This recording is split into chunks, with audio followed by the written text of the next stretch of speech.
तो पहली वीडियो में हमने मेल रिप्रोडक्टिव पार्ट पुमंग के बारे में डिटेल में पढ़ा था, जिसे हमने एंडोशियम कहते हैं। और आज हम फीमेल रिप्रोडक्टिव पार्ट के बारे में पढ़ेंगे, जिसे हम जयांग कहते हैं। इंग्लिश में इसे हम गायनेशियम कहते हैं। अगर हम फ्लावर में ये स्ट्रक्चर देखें तो कल जो मैं स्पेशल कह रही थी, डिफरेंट सा कह रही थी जिस पार्ट को, वो वाला पार्ट आपका फीमेल रिप्रोडक्टिव स्ट्रक्चर है। अगर ये हम ऊपर वाला पोर्शन देखें तो इसे हम स्टिग्मा कहते हैं। ये वाला पोर्शन स्टाइल है और ये ओवरी है, जिसमें कि हमारे ओव्यूल्स या कह सकते हैं फीमेल गैमेट्स उत्पन्न होते हैं। ये स्ट्रक्चर है इसका। देखो, ये स्टिग्मा हो गया, जिसे वर्तिकाग कहते हैं। ये वाला, ये स्टाइल, ये पूरी स्टाइल हो गई। और ये ओवरी, ये वाला पोर्शन ओवरी हो गया। और इसके अंदर ये जो ओव्यूल्स हैं, ये देखिए, ये मैंने यहाँ पर इस तरीके से दिखाए हैं। और ये जो बीच जिस ओव्यूल से ये जिससे जुड़ा रहता है उसे हम प्लासेंटा कहते हैं, अपरा। ये पूरी यूनिट जो है अपने क्या कहलाती है, स्त्री केसर या पिस्टल कहलाती है। यहाँ पर मैंने आपको स्टाइल को वर्तिका कहते हैं, ओवरी को अंडाशय, ओव्यूल को विजांड कहते हैं। ये जो एक स्ट्रक्चर हम दिखा रहे हैं यहाँ पर, एक विजांड का दिखा रहे हैं। मैंने आपको पहले ही बताया, ये बहुत सारे ओव्यूल्स हैं उससे जुड़े हुए। उनमें से एक ओव्यूल का स्ट्रक्चर मैंने यहाँ पर बनाया है। उस स्ट्रक्चर को जो मोस्ट कॉमनली वो है पाया जाने वाला ओव्यूल है, वो एनाट्रोपिस ओव्यूल है। उसका स्ट्रक्चर है ये, जिस पोर्शन से फेनिक्यूल, कौन सा पोर्शन हो गया, जिस पोर्शन से प्लासेंटा से एक ओव्यूल जुड़ा रहता है, ये वाला पोर्शन फेनिक्यूल हो गया। और फेनिक्यूल और माइक्रोपाइलर एंड जो न्यूक्लियस वाला एंड है, उससे जो चीज जुड़ी रहती है उसे हाइलम कहते हैं।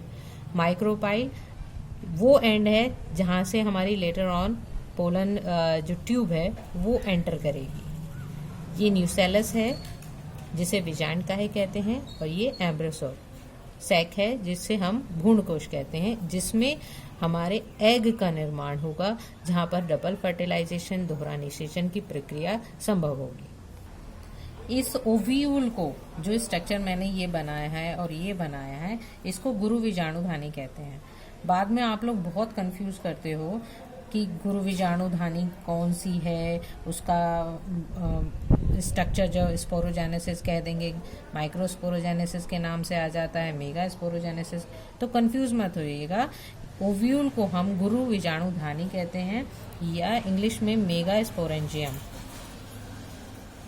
कहते हैं। ठीक है।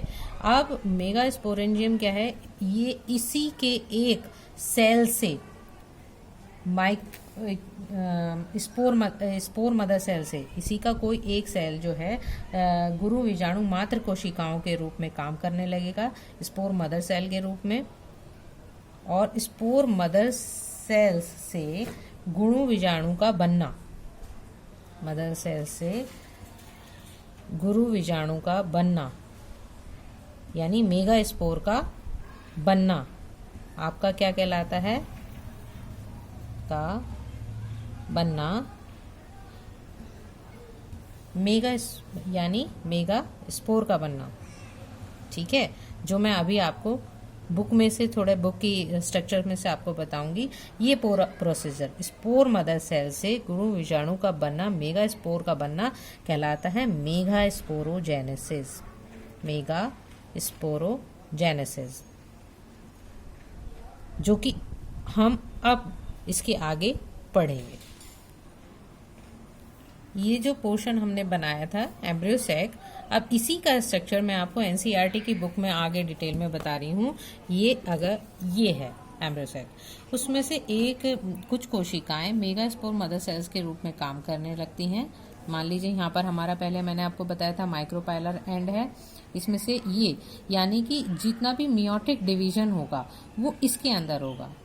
ठीक है। अब मियोटिक डिवीजन के बाद मेगास्पोर डायड बना। डायड मीन्स 2 कोशिका में विभाजित हो गई। फिर टेट्राड, यानी 4 कोशिकाओं में डिवाइड हो गई।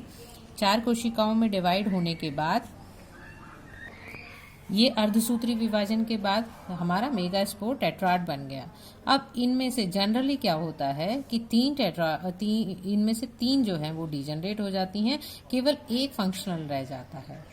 वो फंक्शनल फिर डिवाइड करता है और 2 से 4, 4 से 8 एम्ब्रियो सेक में डिवाइड हो जाता है। यहाँ पर जो एम्ब्रियो सेक की हम बात कर रहे हैं वो जनरली पाया जाने वाला है, ठीक है। किसी में 4 में भी रुक जाता है, किसी में 2 पे भी रुक जाता है, लेकिन यहाँ पर जो बहुत सारे पौधों में पाई जाने वाली स्थिति है हमने उसको डिस्कस किया है। तो ये 4 से 8 सेल स्ट्रक्चर हमारे पास आ गया। उसमें से 3 माइक्रोपाइलर एंड में चले जाते हैं, 3 चेलाजल एंड पे चले जाते हैं, ठीक है। अब उसको इस 8 फंक्शनल अगर स्ट्रक्चर को देखें, जो हमारा मेन पोर्शन है मैच्योर होने के बाद कौन कहाँ पर पहुंचा, अगर उसे देखें तो 2 एंड यहाँ पर ये जस्ट अपोजिट कर दिया है। माइक्रोपाइलर एंड पहले ऊपर था, अब इसको नीचे दिखा दिया है, इसमें कंफ्यूज मत करना। लेकिन ये ध्यान रखना कि माइक्रोपाइलर एंड पर ही एग रहता है हमारा, जो कि 2 सिनर्जिट सेल्स हैं, ये 2 उनसे घिरा रहता है।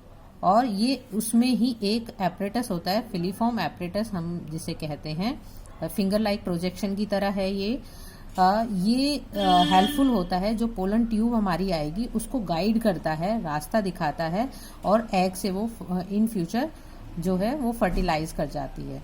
2 पोलर न्यूक्लियाई हैं और 3 एंटीपोडल सेल्स। तो ये हमारे पूरे 8 हो गए, 3 सेल यहाँ पर, 6, 7 और 8। ये एक तरह से हमारे पास मैच्योर एम्ब्रियो सेक की स्ट्रक्चर आ गई है। इसको अच्छे से करना है, क्योंकि अब आगे जब हम दोहरा निषेचन की क्रिया पढ़ेंगे तो हमें ये पता होना चाहिए कि कहाँ से पोलन ट्यूब आई, कौन सी किससे फर्टिलाइज हुई और कौन सा स्ट्रक्चर कहाँ पर बना।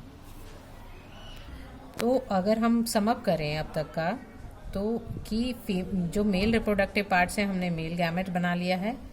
मेल गैमेट हमारे पास आ चुका है। क्या बना था मेल गैमेट?